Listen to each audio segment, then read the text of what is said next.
Bom, hoje vamos conversar então com o Dr. Emanuel Jurema, que é um entusiasta sobre o assunto de ozonioterapia, sobre o método de tratamento que usa o ozônio. Dr. Emanuel, em que consiste ozonioterapia? Bem, antes de mais nada, obrigado. Nós vamos falar um pouquinho aqui sobre o ozônio. Vamos lá para a primeira resposta para você, que é sobre o que é a ozonioterapia. A ozonioterapia, ela é uma terapêutica, ou seja, uma abordagem terapêutica que temos como uma ferramenta básica o ozônio. O ozônio é um gás triatônico, ou seja, ele tem composto de 3 átomos de oxigênio. Você vai colocar essa mistura, ou seja, essa mistura de O2 e O3 que gera o próprio O3, ou seja, tem uma mescla de 95% de O2 de média, 98,5%, 99,5% e 0,5% de O3 que formam o O3 molecular, ou seja, uma molécula de O3, tá? Então, isso é a aplicação dessa molécula dentro do organismo humano, é a ozonioterapia. De diversas formas você pode aplicar essa molécula, que é um gás, em forma de gás, dentro de uma janela terapêutica segura, dentro de conhecimentos de médicos palpáveis, né, para você saber aonde você vai aplicar, como você vai aplicar, quando você vai aplicar, quanto você vai aplicar. E esse cabedal de conhecimento que você tem que ter para usar essa molécula de ozônio como terapia, já o nome próprio, já descrevi praticamente toda a ozonioterapia, ou seja, é o uso de uma molécula de ozônio no intuito, dentro do organismo humano, com o intuito medicamentoso, ou seja, com o intuito de reduzir, melhorar meios, melhorar situações de desequilíbrios, e dos quais o ozônio ele tem a capacidade de reequilibrar esses meios gradualmente, fazendo com que a pessoa sinta-se um pouco melhor dentro de uma coadjuvância de tratamento, ou seja, é uma terapêutica, uma ferramenta coadjuvante. Ok. Qual o mecanismo de ação do ozônio, considerado atualmente um meio tão miraculoso? Pois é, esse meio tão miraculoso é que é importante, né? Em função de quê? Em função de que esse meio miraculoso, que ele abrange várias entidades nosológicas, e que dentre elas já aproximadamente acima de 250 entidades, ou seja, acima de 250 doenças, dentro do código do CID, nosso Código Internacional de Doenças, ele abrange para que venha a ter uma resposta terapêutica boa, né? E esse meio miraculoso é em função de que a base da origem dessa maioria dessas entidades nosológicas são basicamente as mesmas. Por exemplo, nós temos aí um diabetes mellitus, né? Por exemplo, você tem um efeito bom porque o diabetes ele reduz a capacidade de oxigenação e o ozônio é um oxidante, né? Você melhora a oxidação do meio, por ele ser um meio oxidante, né? Uma molécula oxidante, ou seja, é o terceiro a quarto oxidante. Em alguns países no mundo se considera terceiro, em alguns terceiro a quarto melhor oxidante. Ok. Tá? Aprofundando um pouquinho mais, Dr. Emanuel, como o ozônio consegue atuar de forma tão eficaz na organização de tantos desequilíbrios?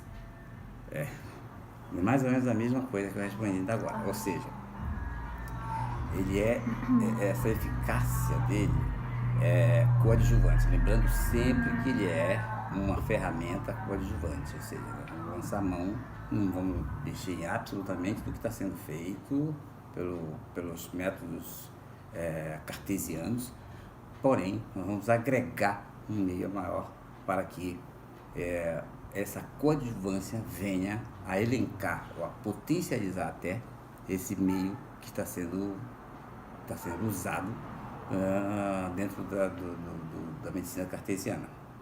Né? E esse meio ele pode ter alterações de oxidação, ou seja, alterações do redox, alterações inflamatórias, alterações do terreno biológico, provocando alterações, situações de acidez aumentada, e que permeia alterações do intestino, que faz com que você facilite as alterações imunológicas,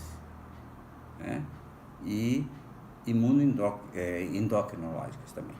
Então, dentro dessa fase dele, desse início dele, só esses mecanismos, praticamente de todas as doenças, a diabetes mellitus, que eu citei apenas por exemplo, para dar um exemplo, mas esses 250, na realidade são 273 a 276 doenças, vamos colocar assim, mas eu gosto de colocar como uma entidade nosológica, né? Por isso ele tem essa ação tão boa em várias circunstâncias, pela base ser a mesma, né? A base produtiva da cadeia. Ok. Existiria alguma contraindicação para o uso do ozônio?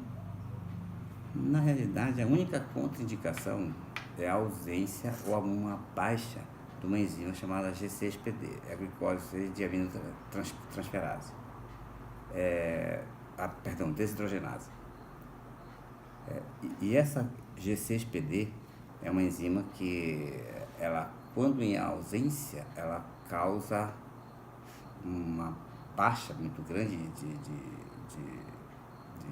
dessa enzima. Ela pode levar a uma hemólise muito grande, né? Essa hemólise, quando você coloca em contato com os líquidos orgânicos e o O3, ele aumenta essa hemólise, né? Aumenta de sobremaneira. Então ele pode levar umas alterações hemolíticas muito grandes, dando umas alterações que podem ser fatais. Então não é aconselhável ter contato com o ozônio quem tem previamente solicitado essa enzima, a dosagem dessa enzima, percebendo que essa enzima está ou baixinha ou zerada. Então, o zero está contraindicado, melhor não fazer. Apesar de ter uma quantidade muito baixinha, muito baixa de positividade para a contraindicação, mas existe. Então é melhor sempre ser precavido e pedir a solicitação. Solicita a dosagem, você fica tranquilo. Se a dosagem der baixa, você pode até usar. Eu particularmente não aconselho, mas pode-se usar também. Somente em vias que você não tenha contato com o líquido orgânico. Se você tiver contato com o líquido orgânico, qualquer um, aí é melhor não usar. Ou seja, use uma via externa, qualquer outra via externa, mas não em contato com o líquido orgânico. Ok. Dentro dos níveis mundiais dos índices, qual seria a margem de erro ou de contraindicação da ozonioterapia? Na realidade, como eu falei ainda agora, veja bem, existe uma margem de erro muito pequenininha.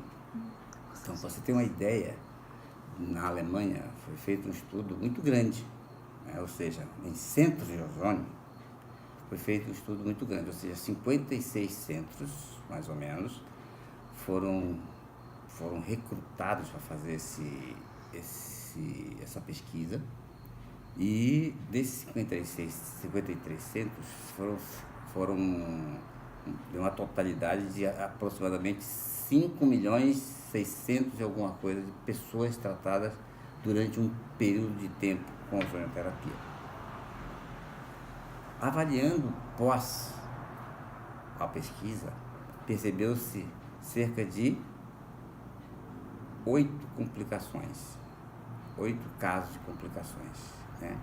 Esses casos de complicações são casos de complicações que vieram a algumas, você pode até levar em consideração situações em que ou não foi feito o G6PD, ou não foi feita uma dosagem direitinha da janela terapêutica. Tem algumas situações inerentes, pequenas também, porém, que no final dessa pesquisa viu-se que os casos fatais, que foram 2, né, durante esse período todo,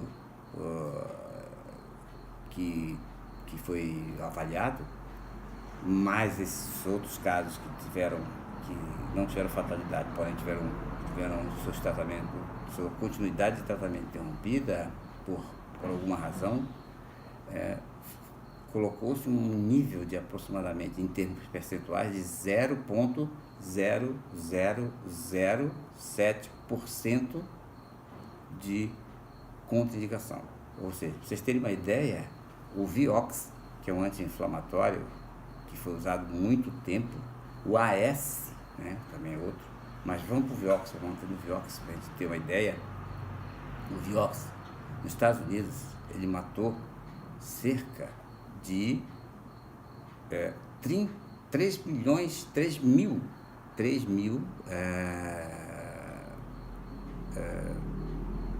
americanos que usaram o Vioxx por mês. Num total de 5 anos, ele matou em torno de 58 mil americanos. Isso dá um percentual de... nem se compara com o 0,00007 que nós temos com ozônio. Ou seja, dá em 5 anos de ozonioterapia 2 casos de fatalidade, né? Então veja bem, e alguns anos de uso de Vioxx com esse índice de fatalidade. Então, se você colocar, comparando isso aí, hoje em dia o Vioxx está suspenso, né? Eventualmente você encontra em algumas farmácias ainda no Brasil, eventualmente, né? Porém, se você comparar com a S, né, que o ácido acetil salicílico é usado comumente aí em cardiopatas, em crianças, enfim, em uma série de entidades nosológicas também, você percebe que o AS ele tem 0,45 de incidência de morte. Ou seja, 0,45 compara com 0,00007, são 0,407. Então, é perfeitamente comparável, perfeitamente factível, uma comparação dessa, você perceber a diferença entre um e outro, né? Por que o ozônio é assim, dessa natureza miraculosa. Então, você pode usar o ozônio numa janela muito segura, desde que você tenha guarde as suas devidas precauções. E tenha um conhecimento médico, um pouquinho, do que você vai fazer, onde você vai entrar. Você vai ter que ter um conhecimento, uma postura de que é um ser que você vai tratar, que você vai cuidar. É uma vida que já vem, normalmente, quando chega pra gente, numa situação de descaso, em alguns casos, outras situações já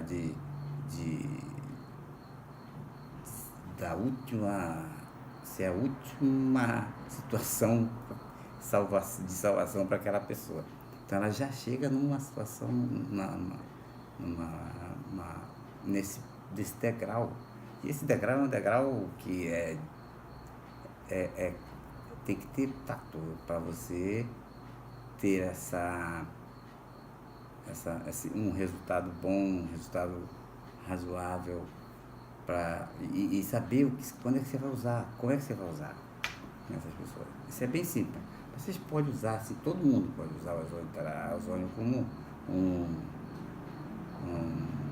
sem medo, né? Como um coadjuvante de tratamento de qualquer patologia, de qualquer entidade nosológica desde que esteja dentro da sua indicação, sem medo. Pode usar. Extremamente eficaz, né? Vale considerar. Isso. Extremamente eficaz. A eficácia dele é isso que eu digo. Você pode usar porque ele tem retorno. Né? Ok. Ele tem retorno.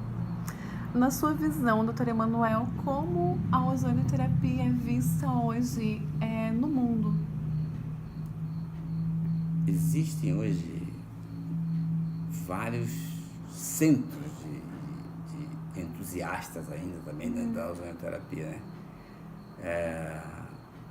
Três grandes centros de ozonioterapia, o maior deles na Alemanha, e a Cuba também é outro grande centro, mas a Itália também é outro grande centro, Portugal está se tornando um, né? A Espanha é um, né?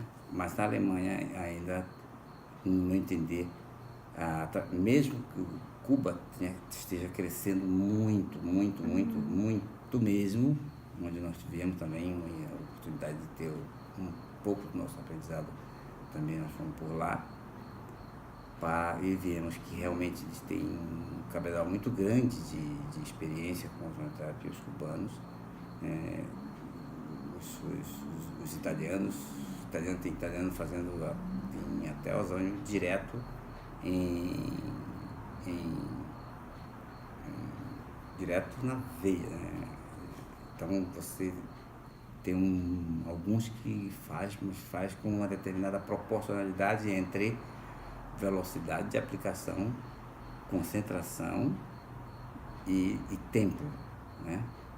Então tem essa variação aí. Nós aqui no Brasil é contraindicado esse meio para nós aqui não está indicado. Mas tem gente também já fazendo essa aplicação direta do ozônio, tá? Também tem pessoas já fazendo a aplicação nos Estados Unidos e alguns estados dos Estados Unidos, dependendo da lei estadual, eles liberam ou não o uso do ozônio. Então tem proporcionalmente dentro dos Estados Unidos uma época que teve uma liberação total, e depois da Segunda Grande Guerra houve uma alteração de indicação, em função, claro, de indústrias, de poderes econômicos, né? Tem poder econômico, o ozônio, por ser uma molécula simples, barato, e você consegue com geradores de ozônio a partir do oxigênio, e oxigênio medicinal, aqueles que vêm em cilindro, né? E você, a partir disso aí, você consegue fazer N aplicações, mas isso para a indústria farmacológica não é muito atrativo, ou seja, pelo contrário, até não atrativo. Então, dentro disso houve o poder do valor econômico aí, que esse valor agrega em tudo o malefício, né? Que a gente pode estar fazendo mal, mas para quem tem comprado, vamos dizer, pela indústria farmacêutica, você continua fazendo aquilo lá por incentivo fiscal, não de fiscalização, fiscal de valores, enfim, mantendo a sua prescrição. Então, dentro disso, houve um embate nos Estados Unidos, e isso foi proibido dentro dos Estados Unidos durante um tempo. E agora está sendo gradualmente voltando a aplicação do ozônio, dependendo de cada estado, da legislação de cada estado. Ok. Fica aqui o desejo, então, de que se propague isso, né? Exatamente. Esse tratamento miraculoso, que em breve seja disponível, né? Para o máximo número de pessoas. Aqui no Brasil nós temos ainda uma certa... Veja bem, a Sociedade de Odontologia, ela já tem uma liberação para fazer ozônio odontológico. A ozonioterapia está liberada da odontologia. Agora, na medicina, nós estamos enfrentando alguns percalços que nós estamos pulando através de uma guerreira que é a doutora Maria Emília, presidente da Sociedade Brasileira de Ozonioterapia, ex-presidente, atualmente ela continua ainda dentro da sociedade, sempre batalhadora, é uma guerreira, e a partir dali nós temos ali um pouquinho já de penetrabilidade dentro do próprio Congresso Nacional. Já existe um projeto de lei pré-aprovado para o uso da ozonioterapia no SUS para determinadas indicações, né? Isso já está em trâmite no Congresso Nacional e brevemente nós teremos umas notícias bem favoráveis, creio eu. Vamos torcer juntos, né, para que isso aconteça e que nós viemos aqui no Brasil a ter mais produções científicas, mais trabalho sobre isso, porque, veja bem, se nós formos vermos a China, os chineses, eles conhecem a ozonioterapia há cerca de 15 anos. Né? Nós conhecemos a ozonioterapia há cerca de 45 anos praticando. Eles já passaram, nós, aqui do Brasil, em número de trabalhos, em número de publicações, eles já passaram muito. Estão já batendo com o pessoal dos Estados Unidos, e só com 15 anos. Então, eles já têm um outro trabalho que eles estão fazendo com ozonioterapia em pacientes com AVC isquêmico, e que a recuperação está sendo em torno de 90% de casos positivos, num período de tempo que eles estão também dosando esse período de tempo, mas eles já estão fazendo esse trabalho, vão fazer durante 5 anos. Então, eu creio que deve apresentar em 2020 alguma coisa, 2021 ou 2023, eles vão terminar. E aí, veja bem, olha, eles chegaram já, os chineses. Nós estamos chegando lá. Agora, nós temos aqui muitas coisas boas também, viu, né, da ozonioterapia, porque apesar de todos os preceitos que a própria sociedade brasileira impõe, a Sociedade Brasileira de Medicina, Sociedade Federal, o Conselho de Medicina, impõe de restrição, mesmo assim,